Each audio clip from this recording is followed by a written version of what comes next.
Bom dia, boa tarde, boa noite a todos. O meu trabalho sobre introdução à toxicologia dos alimentos diz respeito a metais e metalóides presentes em alimentos, e o metal escolhido foi o chumbo. A respeito da estrutura química e definição, o chumbo é um elemento químico de número atômico 82, massa atômica 207,2 e pertence ao grupo 14 da tabela periódica, sendo um metal pesado, tóxico e maleável.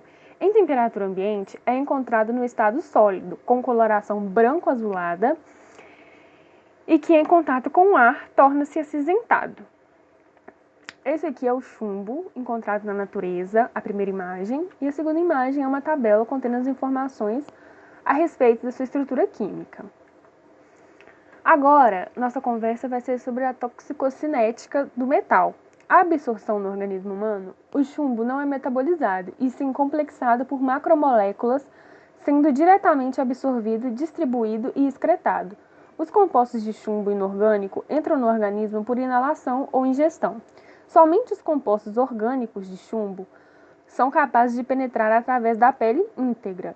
A absorção do chumbo no sangue pode ser superior a 50% da dose inalada ou ingerida para gás de exaustão e sais altamente solúveis. A absorção do chumbo no trato gastrointestinal varia de 2 a 16% se ingerido com refeição, mas se administrado em jejum, a absorção pode chegar a 80%. Mulheres grávidas e crianças absorvem 45 a 50% do chumbo presente na dieta. Tal absorção depende mais de fatores nutricionais, tais como ingestão de cálcio, ferro, fósforo e proteínas, do que da solubilidade dos compostos de chumbo devido à acidez do estômago. A absorção do chumbo pela mucosa intestinal possivelmente envolve um mecanismo de competição com relação ao cálcio. Esse mecanismo de competição nós veremos a seguir, um pouquinho mais para frente. Distribuição e acúmulo. A distribuição do chumbo pelo organismo depende de sua taxa de transferência da corrente sanguínea para os diferentes órgãos e tecidos. Entre crianças e adultos, existem inúmeras diferenças relacionadas à idade. Uma vez absorvido, o chumbo se distribui entre o sangue, os tecidos moles, que são rins, medula óssea, fígado e cérebro, e os tecidos mineralizados, caracterizados por ossos e dentes. Rabinowitz e seus colaboradores sugeriram um método de 3 compartimentos no qual o primeiro é o sangue, que está em comunicação direta com os compartimentos 2 e 3. O segundo reservatório é composto dos tecidos moles. O terceiro consiste principalmente dos ossos. Os tempos de meia-vida do chumbo nos 3 compartimentos são bastante diferentes, sendo estimados de 36 dias para o sangue, 27 anos para os ossos e 40 dias para os tecidos moles, de acordo com o modelo de Rabinowitz e seus colaboradores. O plasma é o componente do sangue que contém o chumbo livre para cruzar as membranas celulares e causar seus efeitos tóxicos. Então, é sabido que fontes endógenas favorecem mais fortemente o compartimento plasma do que as exógenas, pois o chumbo presente no sangue é distribuído entre os órgãos, dependendo do gradiente de concentração e da afinidade pelo tecido específico. Níveis mais elevados têm sido encontrados na aorta, fígado e rins. A retenção do chumbo nos tecidos moles se estabiliza na vida adulta e pode decrescer em alguns órgãos com a idade. Contudo, continua a se acumular nos ossos e na aorta durante toda a vida. O chumbo atravessa também a barreira hematoencefálica, penetra na placenta, bem como está presente na lactação. O chumbo é metabolizado dos ossos numa taxa acelerada e transferida para o feto. Durante a sua distribuição, ele segue a via metabólica do cálcio e se acumula nos ossos e dentes. Aqui, a seguir, nós veremos o metabolismo de competição do cálcio, com o cálcio do chumbo. Como o chumbo é qualitativamente um análogo biológico do cálcio, sua entrada e liberação do esqueleto são, em parte, controladas por muitos mecanismos que regulam a homeostase do mineral, como os processos normais de difusão mineral e de troca, como a posição e resorção, constituindo, assim, também um mecanismo para a toxicidade tardia. Outro mecanismo de toxicidade tardia são nos casos de distúrbios do equilíbrio ácido-base, infecções, intervenções cirúrgicas, osteoporose, tirotoxicose e terapias com certas drogas.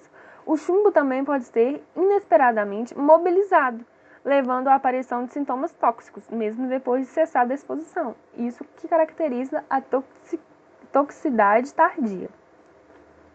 Aqui nós vemos um esquema que resume parte do que eu já disse até agora, onde os círculos representam reservatórios de eliminação do chumbo no organismo, que é o ar exalado, na parte de cima, a urina e as fezes. Os círculos mais achatados representam a entrada do chumbo do meio ambiente para o organismo, que são pulmões, plasma sanguíneo, a entrada do chumbo no meio ambiente. O ar entra pelo ar, pela dieta, poeira, tinta, solo e pela água. Agora, os retângulos representam um compartimento do organismo em que o chumbo se instaura, que são pulmões, plasma sanguíneo, tecidos ricamente perfundidos, tecidos pobremente perfundidos, osso cortical, osso trabecular, fígado e rins, bem como o trato gastrointestinal. As setas representam o esquema de transporte e acúmulo do chumbo no organismo. Como vocês podem ver, o esquema de setas. Agora, a respeito da eliminação, o chumbo é excretado por várias rotas, porém, só a excreção renal e a gastrointestinal são de importância prática. A comparação dos dados sobre a cinética do chumbo em adultos e crianças mostra que, nas crianças, a taxa total de excreção é menor. A excreção gastrointestinal acontece por secreção de várias glândulas, entre elas a pancreática, e por excreção biliar. O chumbo da dieta, ou até mesmo aquele engolido nas partículas de ar e não absorvido pelo trato gastrointestinal, é eliminado nas fezes, que contém elevado teor do metal, em torno de 90% do total excretado, que foi o que a gente viu no esquema anterior. A excreção do chumbo absorvido nas fezes é cerca de metade da urinária em baixas exposições e provavelmente menor nos níveis mais elevados. A excreção renal acontece por filtração glomerular e por reabsorção parcial. Uma via especial de excreção do chumbo endógeno é através do leite materno. A maioria dos estudos relata que os níveis de chumbo no leite variam de 10 a 30% daqueles do sangue materno. Assim, as crianças estarão sob o risco se a mãe estiver exposta a elevadas concentrações do metal. Baixos níveis de chumbo têm sido encontrados no sêmen de homens. O organismo acumula chumbo. Então, como resumo, o organismo acumula chumbo durante toda a vida e o libera de forma extremamente lenta, devido à sua grande afinidade pelo sistema ósseo, que, como foi dito, o tempo de meia-vida nesse tecido é de 27 anos, após uma única exposição. O nível de chumbo no sangue de uma pessoa pode retornar ao normal, já que o tempo de meia-vida no sangue é de 36 dias, mas, no entanto, o conteúdo corpóreo total pode ainda ser elevado. Agora, a respeito da toxicodinâmica do elemento, temos efeitos neurológicos. O conjunto de órgãos mais sensíveis ao envenenamento por chumbo é o sistema nervoso, sendo que a encefalopatia é um dos mais sérios desvios tóxicos induzidos pelo chumbo em crianças e adultos, principalmente em crianças, pois, além da ausência de um limite preciso, a toxicidade do chumbo na infância pode ter efeitos permanentes, tais como menor consciente de inteligência e deficiência cognitiva. E a exposição pode começar ainda no útero, caso a mãe tenha chumbo em seu organismo, e aumentar após o nascimento, através de inúmeras fontes. Os danos sobre o sistema nervoso periférico, primeiramente motor, são observados principalmente nos adultos. A encefalopatia citada, causada pelo chumbo, ocorre nas formas aguda e crônica. Efeitos hematológicos. A anemia é uma patologia instaurada pelo envenenamento por chumbo, não estando necessariamente associada com deficiência de ferro. Ela é geralmente de leve a moderada em adultos e pode ser severa em crianças. Os desvios hematológicos que levam à anemia pelo chumbo são considerados como resultado de sua ação tóxica sobre as células vermelhas e eritropoéticas na medula óssea. Tais efeitos incluem inibição da síntese da hemoglobina, diminuição do tempo de vida dos eritrócitos circulantes. O chumbo inibe a capacidade do organismo de produzir hemoglobina, afetando várias reações enzimáticas críticas para a síntese da heme. Efeitos endocrinológicos. O chumbo parece interferir na conversão da vitamina D em 1,25 de hidroxivitamina D. Estudos mostraram que uma exposição moderada ao chumbo estava associada somente com pequenas alterações na função endocrinológica masculina, afetando principalmente o eixo hipotálamo-pituitário. Os mecanismos dos efeitos neurotóxicos do chumbo não são bem conhecidos, porém, existem indicações de distúrbios no metabolismo do carboidrato, síntese anormal de nucleotídeos, inibição da respiração celular, bloqueio dos grupamentos SH neuronais e mudanças nos níveis de ácido neuramínico e RNA. Efeitos sobre o crescimento. Diversas pesquisas têm sugerido que o crescimento físico e a estatura das crianças podem ser reduzidas pela exposição ao chumbo, mesmo para baixa exposição. Este metal pode afetar então o crescimento em estatura e os níveis de gonadotrofinas. Efeitos renais. A exposição excessiva e prolongada ao chumbo pode causar doença renal progressiva e irreversível. A nefropatia por chumbo é caracterizada por uma redução gradual da função renal e frequentemente acompanhada por hipertensão. Os efeitos tóxicos do chumbo sobre os rins ocorrem na presença de níveis relativamente altos de chumbo ligados à proteína S e se dividem principalmente em disfunção tubular renal reversível, em maior parte por crianças sob exposição aguda, basicamente por via oral, e nefropatia intersticial irreversível. Há também evidências de uma associação entre a exposição ao chumbo e a hipertensão, um efeito que pode ser mediado através dos mecanismos renais. O chumbo parece afetar o metabolismo da vitamina D, como já foi dito, mas também nas células do túbulo renal, de modo que os níveis circulantes do hormônio da vitamina D são reduzidos. A gota satúrnica é uma consequência da função tubular reduzida, pois o chumbo interfere na excreção dos sais de ácido úrico. Essa especialidade de gota, ela difere da gota convencional, pois afeta ambos os sexos. Efeitos sobre a reprodução e desenvolvimento. É geralmente aceita a noção de que o chumbo causa efeitos adversos sobre o sistema reprodutor masculino e feminino. Porém, as evidências são principalmente qualitativas e não foram estabelecidas relações de dose e resposta. A respeito do sistema reprodutor masculino, os dados disponíveis apoiam uma conclusão experimental de que os efeitos sobre os testículos, incluindo contagem reduzida de esperma e motilidade diminuída, podem resultar de exposição crônica com níveis de chumbo ligado à proteína S de 40 a 50 microgramas. O chumbo também pode atravessar a barreira placentária e pode causar danos fetais, como já foi dito. Há fortes evidências de que o chumbo afeta não somente a viabilidade do feto, mas também seu desenvolvimento, além de interferir causando peso reduzido ao nascer e um nascimento prematuro. Efeitos carcinogênicos. De acordo com a IARC, o chumbo inorgânico e os compostos de chumbo foram classificados como possivelmente carcinogênicos para humanos, encaixando-se no grupo 2B. Dados recentes indicam que o chumbo pode substituir o zinco em várias proteínas que funcionam como reguladoras da transcrição, incluindo as protaminas. Isso sugere um envolvimento epigenético do chumbo na expressão do gene alterado. Efeitos cardiovasculares. As evidências de estudos clínicos ocupacionais e com a população em geral sugerem que o chumbo afeta o sistema cardiovascular em humanos, produzindo lesões cardíacas, anormalidades eletrocardiográficas e aumentos na pressão sanguínea em níveis excessivos de exposição. Efeitos gastrointestinais. A cólica é um efeito inicial no quadro de intoxicação por chumbo em sujeitos ocupacionalmente expostos ou indivíduos com exposição aguda a níveis elevados desse metal, sendo também um sintoma de envenenamento no chumbo nas crianças. Uma outra manifestação bem conhecida da exposição ao chumbo é a linha azulada nas gengivas, mas essa linha não diz sequer se o paciente está intoxicado.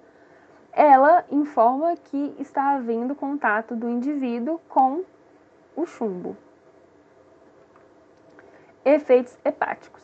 Há sugestões de que os efeitos do chumbo sobre a síntese da AM podem reduzir a capacidade funcional do citrocromo P450 do sistema hepático para metabolizar drogas, conforme demonstrado em trabalhadores ocupacionalmente expostos.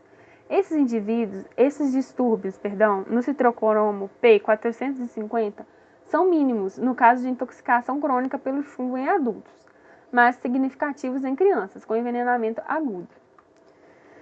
Agora, como essa substância ocorre no alimento e formas de controle nós veremos a seguir. Embora alguns processos naturais, como emissões vulcânicas e intemperismo químico, liberarem chumbo no ambiente, a ação antropogênica é a maior responsável pela sua liberação, sendo as mais comuns as atividades de mineração, indústrias metalúrgicas, adubos na agricultura e queima de combustíveis fósseis. O chumbo pode estar em qualquer lugar da casa, na pintura das paredes, nos móveis, nos brinquedos, em jornais ou revistas coloridos, no pó dos móveis, no chão e nos objetos, ao redor das janelas, em embalagens de alimentos e em suplementos de cálcio, em encanamentos velhos, soldas, torneiras. E pode ser encontrado em alimentos industrializados, já que em seu processo de fabricação, o alimento entra em contato com materiais ou máquinas que possuem chumbo em sua estrutura. Dentre o uso de fontes industriais de exposição ao chumbo, mais comuns estão a produção de ligas, fabricação e recuperação de baterias, esmaltação de cerâmicas, fabricação de pigmentos, PVC e outros plásticos, borrachas, vidros, cabos elétricos, soldas de peças e de chapas metálicas. No Brasil, dentre as principais fontes não ocupacionais temos a poeira contaminada nas áreas das comunidades que vivem próximas a fábricas ou ao redor de minerações, o material particulado trazido para o interior da casa pelos trabalhadores que manipulam chumbo, o uso da porcelana esmaltada e utensílios de PVC, a fabricação caseira de chumbadas de pesca e cartuchos, cinturas de cabelo e de brinquedos, projéteis de arma de fogo alojados em articulações ou canal medular, alimentos industrializados ou frescos, dependendo se a água utilizada na irrigação ou no solo onde foram plantados estão ou não com níveis de chumbo elevados. Agora, as formas de controle. A diminuição das emissões atmosféricas de chumbo, com a restrição do uso de chumbo tetraetila na gasolina, auxiliou na redução da emissão de chumbo na atmosfera. Em alguns setores industriais, já vem ocorrendo a substituição total ou parcial do chumbo na produção ou acabamento de bens de consumo. Já no Brasil, em 2008, foi publicada uma lei número 11.762, estabelecendo um limite máximo de 0,06% em peso de chumbo em tintas imobiliárias e de uso infantil escolar, verniz e materiais similares de revestimento de superfícies fabricadas, comercializadas e distribuídas no país. A norma regulamentadora, número 15 do Ministério do Trabalho, estabelece os limites de tolerância para o chumbo, fixado em 100 microgramas por metro cúbico de ar, sendo o valor máximo permitido em ambiente de trabalho. A portaria número 685 da Secretaria Nacional de Vigilância Sanitária estabelece limites máximos de tolerância para o chumbo em alimentos, nas condições em que são consumidos. Esses valores variam de 0,05 a 2 microgramas por quilo de alimento. A ingestão diária tolerável provisória para o chumbo é de 3,6 microgramas por quilo de peso corpóreo recomendada pela OMS. A Anvisa, através da portaria 71, estabelece em 0,6% o limite máximo de chumbo em tinturas de cabelo e em 20 microgramas por quilo o limite máximo para o chumbo em corantes orgânicos. E pela resolução número 105, estabelece os parâmetros máximos de migração total de metais tóxicos em embalagens. Através da Lei 9.832, fica proibido o uso industrial de embalagens metálicas soldadas com ligas de chumbo e estanho para acondicionamento de gêneros alimentícios, exceto para produtos secos ou desidratados. A respeito do cálculo de exposição, devido à pluralidade de meios de exposição ao chumbo, com a pesquisa realizada não foi possível a estimativa da exposição da população ao chumbo. Mas, como já foi dito, a portaria número 685 da Secretaria Nacional de Vigilância Sanitária estabelece como ingestão tolerada de chumbo para adultos de 3,6 microgramas por quilo corpóreo por dia e para crianças 0,05 0,3 a 9 microgramas por quilo corpóreo por dia. Sendo assim, estou disponível para quaisquer dúvidas que surgirem, serão resolvidas no fórum. Muito obrigada.